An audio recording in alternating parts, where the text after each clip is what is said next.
नाशिक जिल्ह्यातील निफाड तालुका अंतर्गत चांदोरी शिवारात आज भीषण अपघात घडला। ओझर येथील मायलेकाचा यात जागीच मृत्यू झाला।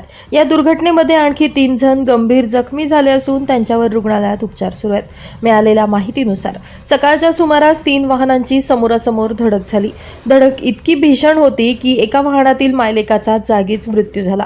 अपघातानंतर घटनास्थळी काही काळ गोंधळाचं वातावरण निर्माण झालं होतं। स्थानिक नागरिकांनी तात्काळ मदत कार्य सुरू करत जखमींना बाहेर काढले आणि रुग्णवाहिकेद्वारे जवळच्या रुग्णालयात दाखल केले। अपघातात जखमी झालेल्यांची प्रकृती चिंताजनक असल्याचं समजतंय। अपघाताची माहिती मिळताच पोलीस घटनास्थळी दाखल झाले। यामुळे वाहतूक काही काळ विस्कळीत झाली होती।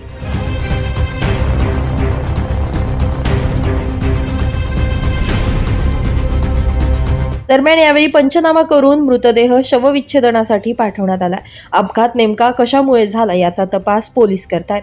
या घटनेमुळे परिसरात हळहळ व्यक्त केली जात असून कुटुंबियांवर दुःखाचा डोंगर कोसळलाय।